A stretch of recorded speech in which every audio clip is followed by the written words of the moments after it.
ಮೋಕ್ಷಿತ ಅಭಿಮಾನಿಗಳಿಗೆ ನಿಜವಾಗ್ಲೂ ಇದು ಬೇಸರದ ಸಂಗತಿ ಅಂತ ಅಂದರೆ ಸಿಕ್ಕಾಪಟ್ಟೆ ಬೇಸರದ ಸಂಗತಿ. ಯಾಕಂದರೆ ಈ ಬಾರಿ ಮೋಕ್ಷಿತ ಗೆದ್ದೇ ಗೆಲ್ತಾರೆ ಅಂತ ಸಾಕಷ್ಟು ನಿರೀಕ್ಷೆಯನ್ನು ಇಟ್ಕೊಳ್ಳಲಾಗಿತ್ತು. ಸಂಗೀತ ಶೃಂಗೇರಿ ಬಿಗ್ ಬಾಸನ್ನು ಗೆಲ್ಲೋದಕ್ಕಾಗಿರಲಿಲ್ಲ. ಆದರೆ ಮೋಕ್ಷಿತ ಗೆದ್ದೇ ಗೆಲ್ತಾರೆ ಅನ್ನುವಂಥ ಭರವಸೆಯನ್ನು, ಆಸೆ ಆಕಾಂಕ್ಷೆಯನ್ನು ಅವರ ಅಭಿಮಾನಿಗಳು ಇಟ್ಕೊಂಡಿದ್ರು. ಅದಲ್ಲದೆ ಟ್ರೋಫಿ ಡಿಸೈನ್ ಗೊತ್ತಾಗ್ದಾಗ್ಲೇ ಪಕ್ಕ ಈ ಬಾರಿ ಹುಡುಗಿನೇ ವಿನ್ ಮಾಡಿಸ್ತಾರೆ, ಅದು ಕೂಡ ನಮ್ಮ ಮೋಕ್ಷಿತನೇ ವಿನ್ ಮಾಡಿಸೋದು ಅಂತ ಅಂದ್ಕೊಂಡಿದ್ರು. ಆದರೆ ಇದೀಗ ತಾನೇ ಬಂದಿರುವಂಥ ಅಪ್ಡೇಟ್, ಮೋಕ್ಷಿತ ಔಟ್ ಆಗಿದ್ದಾರೆ. ಹೌದು, ನಿಮ್ಮ ಮೆಗಾ ಸುದ್ದಿ ಕ್ಷಣ ಕ್ಷಣದ ಅಪ್ಡೇಟನ್ನು ನಿಮಗೆ ನೀಡ್ತಾ ಹೋಗ್ತಾ ಇದೆ. ವಿನ್ನರ್ ಯಾರು ಅನ್ನೋದನ್ನು ಕೂಡ ನಾವು ಹೇಳ್ತಾ ಹೋಗ್ತೀವಿ. ಆದರೆ ಇಲ್ಲಿವರೆಗೂ ನಮ್ಮ ಮೆಗಾ ಸುದ್ದಿಯನ್ನು ಸಬ್ಸ್ಕ್ರೈಬ್ ಮಾಡಿಲ್ಲ ಅಂದರೆ ಈಗಲೇ ಸಬ್ಸ್ಕ್ರೈಬ್ ಮಾಡಿ.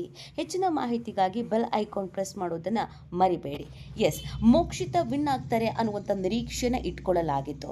ಆ ಕಾರಣಕ್ಕಾಗಿ ಮೋಕ್ಷಿತ ಅಭಿಮಾನಿಗಳು ಕೂಡ ಸಿಕ್ಕಾಪಟ್ಟೆ ಖುಷಿಲಿ ಇದ್ರು. ಅದಲ್ಲದೆ ಒಂದು ಫೋಟೋ ಕೂಡ ಎಡಿಟ್ ಮಾಡಲಾಗಿತ್ತು. ಅದು ಮೋಕ್ಷಿತ ಕೈಯಲ್ಲಿ ಬಿಗ್ ಬಾಸ್ನ ಟ್ರೋಫಿ ಹಿಡ್ಕೊಂಡು ಓಡಾಡ್ತಿರುವಂಥ ಒಂದು ಫೋಟೋವನ್ನು ಎಡಿಟ್ ಮಾಡಲಾಗಿತ್ತು. ಆ ಫೋಟೋ ನೋಡಿ ತುಂಬ ಜನ ಖುಷಿಪಟ್ಟಿದ್ರು. ಅದು ರಿಯಲ್ ಫೋಟೋ ಇರಬೇಕು, ಆ ಕಾರಣಕ್ಕಾಗಿಯೇ ಮೋಕ್ಷಿತ ವಿನ್ ಆಗಿದ್ದಾರೆ ಅಂತ ಒಂದಷ್ಟು ನಿರೀಕ್ಷೆನ ಇಟ್ಕೊಂಡಿದ್ರು. ಆದರೆ ಇದೀಗ ಬಂದಂಥ ಮಾಹಿತಿಯ ಪ್ರಕಾರ ಮೋಕ್ಷಿತ ಥರ್ಡ್ ಪ್ಲೇಸಿಗೆ ಬಂದಿದ್ದಾರೆ, ಥರ್ಡ್ ರನ್ನರ್ ಅಪ್ ಆಗಿದ್ದಾರೆ. ಮೊದಲಿಗೆ ಭವ್ಯ ನೆನ್ನೆ ಹೋದರು, ಅದಾದಮೇಲೆ ರಜತ್ತು, ಅದಾದಮೇಲೆ ಮಂಜು, ಅದಾದ ಕೆಲವೇ ಹೊತ್ತಲ್ಲಿ ಮೋಕ್ಷಿತ ಔಟ್ ಆಗಿ ಬಿಗ್ ಬಾಸ್ ಮನೆಯಿಂದ ಹೊರಗಡೆ ಬಂದಿದ್ದಾರೆ ಅನ್ನುವಂಥ ಸುದ್ದಿ ಈಗ ತಾನೇ ಸಿಗ್ತಾ ಇದೆ. ಇದು ಮೋಕ್ಷಿತ ಅಭಿಮಾನಿಗಳಿಗೆ ನಿಜವಾಗ್ಲೂ ಕೂಡ ಒಂದು ರೀತಿಯಾದಂಥ ಬೇಸರದ ಸಂಗತಿ. ಯಾಕಂತ ಹೇಳಿದ್ರೆ ಮೋಕ್ಷಿತ ಒಬ್ಬರೇ ಆಟ ಆಡ್ಕೊಂಡು ಬರ್ತಾ ಇದ್ರು. ತುಂಬ ತಾಳ್ಮೆ ಅನ್ನೋದು ಕೂಡ ಇತ್ತು. ಸರಿ ಇಲ್ಲ ಅಂತಂದರೆ ಅದು ಸರಿ ಇಲ್ಲ ಅಂತ ಹೇಳ್ತಾ ಇದ್ರು. ಪಾರ್ಟಿ ಪಕ್ಷ ಅಂತ ಮಾಡ್ತಿರ್ಲಿಲ್ಲ.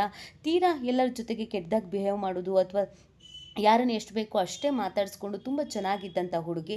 ಹಾಗಾಗಿ ಈ ಬಾರಿ ಮೋಕ್ಷಿತ ಗೆಲ್ಲೋದ್ರ ಮುಖಾಂತರವಾಗಿ ಸುದೀಪ್ ಅವರ ಕೊನೆಯ ಸೀಸನ್ ಕೂಡ ಆಗಿರೋದ್ರಿಂದ ಒಂದು ಲೇಡಿ ಸ್ಪರ್ಧಿನೇ ಗೆಲ್ಲೋದು ನಿಜವಾಗ್ಲೂ ಖುಷಿಯ ವಿಚಾರ. ಶ್ರುತಿ ಆದಮೇಲೆ ಯಾರೂ ಗೆದ್ದಿರಲಿಲ್ಲ ಅನ್ನುವಂಥ ಒಂದು ಬೇಸರ ಹೆಣ್ಣುಮಕ್ಕಳಿಗೂ ಕೂಡ ಇತ್ತು. ಮೋಕ್ಷಿತೆಯಿಂದ ಅದು ಕೂಡ ತೀರ್ ಹೋಯಿತು ಅಂತ ಎಲ್ಲರೂ ಭಾವಿಸಿದರು. ಆದರೆ ಈಗ ಮಾಹಿತಿಯ ಪ್ರಕಾರ ಭವ್ಯನ ನೆಕ್ಸ್ಟ್ ಕಡಿಮೆ ಮತ ಬಂದಿದ್ದು ರಜತ್ಗಿಂತ ಸ್ವಲ್ಪ ಹೆಚ್ಚು ಬಂದಿದ್ದಂಥ ಮಂಜುನೂ ಕೂಡ ಔಟ್ ಆಗಿದ್ದಾರೆ. ಅದಾದಮೇಲೆ ಮೋಕ್ಷಿತಗೆ ಕಡಿಮೆ ಓಟ್ ಬಂದಿದೆ ಅನ್ನೋದು ಗೊತ್ತಾಗ್ತಿದೆ. ಆ ಕಾರಣಕ್ಕಾಗಿ ಮೋಕ್ಷಿತಗೆ ಟಾಟಾ ಬಾಯ್ ಬಾಯ್ ಹೇಳಲಾಗಿದೆ. ಇನ್ನೇನು ಕೆಲವೇ ಹೊತ್ತಲ್ಲಿ ಟಿವಿಯಲ್ಲೂ ಕೂಡ ನಿಮಗೆ ಅದನ್ನು ತೋರಿಸ್ತಾರೆ. ಸೊ ಹಾಗಿದ್ರೆ ಇನ್ನು ಉಳ್ಕೊಂಡಿರೋದು ಇಬ್ಬರೇ, ನಿಮ್ಗೆಲ್ರಿಗೂ ಗೊತ್ತಾಗಿರೋ ಹಾಗೇನೆ ಅದು ಹನುಮಂತು ಮತ್ತು ತ್ರಿವಿಕ್ರಮು ಇಬ್ಬರೇ ಕೊನೆ ಕ್ಷಣದಲ್ಲಿ ಉಳ್ಕೊಂಡಿದ್ದಾರೆ. ಮೋಕ್ಷಿತ ಅಟ್ಲೀಸ್ಟ್ ರನ್ನರ್ ಅಪ್ ಆಗಬಹುದು ಅನ್ನುವಂಥ ನಿರೀಕ್ಷೆನ ಇಟ್ಕೊಂಡು ಏನು ಕಾಯ್ತಾ ಇದ್ರೋ ಅಭಿಮಾನಿಗಳಿಗೆ ನಿರಾಸೆ ಆಗಿರೋದ್ರಿಂದ ಹಾಗಿದ್ರೆ ರನ್ನರ್ ಅಪ್ ಕೂಡ ಆಗಲಿಲ್ವಲ್ಲ ಮೋಕ್ಷಿತ ಅನ್ನುವಂಥ ಬೇಸರ ಇರೋದ್ರಿಂದ ಹಾಗಿದ್ರೆ ಇನ್ನು ಉಳಿದಂತೆ ಯಾರು ರನ್ನರ್ ಅಪ್ ಆಗ್ತಾರೆ, ಯಾರು ವಿನ್ನರ್ ಆಗ್ತಾರೆ ಅನ್ನುವಂಥದ್ದು ನಿಮ್ಮ ಪ್ರಶ್ನೆ. ಸೊ ಫೈನಲಿ ಬಿಗ್ ಬಾಸ್ ಮನೆಯೊಳಗೆ ಈಗ ಉಳ್ಕೊಂಡಿರೋದು ಸ್ಪರ್ಧಿಗಳು ಅಂತಂದರೆ ಹನುಮಂತು ಮತ್ತು ತ್ರಿವಿಕ್ರಮ್. ಅವರಿಬ್ಬರಲ್ಲಿ ಸಿಕ್ಕಾಪಟ್ಟೆ ಟಫ್ ಫೈಟ್ ಇದೆ ಅನ್ನೋದು ಗೊತ್ತಾಗ್ತಾ ಇದೆ. ಜಿದ್ದಿನ ಫೈಟ್ ಇಬ್ಬರ ನಡುವೆನೂ ಕೂಡ ಇರುವಂಥದ್ದು ಹನುಮಂತು ಮತ್ತು ತ್ರಿವಿಕ್ರಮ್. ಕೆಲವರೆಲ್ಲ ತ್ರಿವಿಕ್ರಮ್ ಗೆಲ್ಲಬೇಕು ಅನ್ನುವಂಥ ಆಸೆಯನ್ನು ಇಟ್ಕೊಂಡಿದ್ದಾರೆ, ಇನ್ನು ಕೆಲವರು ಹನುಮಂತು ಗೆಲ್ಲಬೇಕು ಅಂತ ಆಸೆಯನ್ನು ಇಟ್ಕೊಂಡಿದ್ದಾರೆ. ಸದ್ಯಕ್ಕೆ ಅವರಿಬ್ಬರಲ್ಲಿ ಯಾರು ವಿನ್ನರು, ಯಾರು ರನ್ನರ್ ಅಪ್ ಅನ್ನೋದನ್ನು ಇನ್ನೂ ಕೂಡ ಅನೌನ್ಸ್ ಮಾಡಿಲ್ಲ. ಈಗಿನ್ನೂ ಶೂಟಿಂಗ್ ನಡೀತಾ ಇದೆ ಅನ್ನೋದು ಗೊತ್ತಾಗ್ತಾ ಇದೆ. ಇನ್ನೂ ಒಂದೂವರೆ ತಾಸುಗಳ ನಂತರ ನಿಜವಾದ ವಿನ್ನರ್ ಯಾರು, ರನ್ನರ್ ಅಪ್ ಯಾರು ಅನ್ನೋದನ್ನು ನಿಮ್ಮ ಮೆಗಾ ಸುದ್ದಿ ನಿಮಗೆ ತಿಳಿಸುತ್ತೆ. ರಾತ್ರಿ 11 ಗಂಟೆಗೆ ನೀವು ಟಿವಿಲೂ ಕೂಡ ನೋಡಿ ಕನ್ಫರ್ಮನ್ನು ಮಾಡ್ಕೊಳ್ಬಹುದು. ಬಟ್ ಈಗ ಸಿಗ್ತಿರುವಂಥ ಮಾಹಿತಿಯ ಪ್ರಕಾರ ಮೋಕ್ಷಿತ ಮನೆಯಿಂದ ಆಚೆ ಬಂದುಬಿಟ್ಟಿದ್ದಾರೆ. ಮನೆ ಒಳಗಡೆ ಇರೋದು ಖಾಲಿ ವಿಕ್ರಮ್ ಮತ್ತು ಹನುಮಂತು. ಸೊ ಇಬ್ಬರ ನಡುವೆ ತೀವ್ರ ಪೈಪೋಟಿ ಇರೋದ್ರಿಂದ ಹಳೆಯ ಸ್ಪರ್ಧಿಗಳೆಲ್ಲರೂ ಕೂಡ ವಿಕ್ರಮ್ ವಿನ್ ಆಗಬೇಕು ಅಂತ ಹೇಳ್ತಾ ಇದ್ದಾರೆ. ಯಾಕಂದರೆ ಮೊದಲ ದಿನದಿಂದಲೂ ವಿಕ್ರಮ್ ಇದ್ದಿದ್ದಾರೆ, ಸಾಕಷ್ಟು ಕಷ್ಟಪಟ್ಟಿದ್ದಾರೆ. ಹಾಗಾಗಿ ವಿಕ್ರಮ್ ಗೆಲ್ಲಬೇಕು. ಹನುಮಂತು ಮಧ್ಯದಲ್ಲಿ ಬಂದವರು. ಸೊ ಅವರಿಗೆ ನರಕ ಆಗಿರ್ಬೋದು ಅಥವಾ ಸ್ವರ್ಗ ಆಗಿರ್ಬೋದು ಈ ಕಾನ್ಸೆಪ್ಟು ಗೊತ್ತಿರಲಿಲ್ಲ.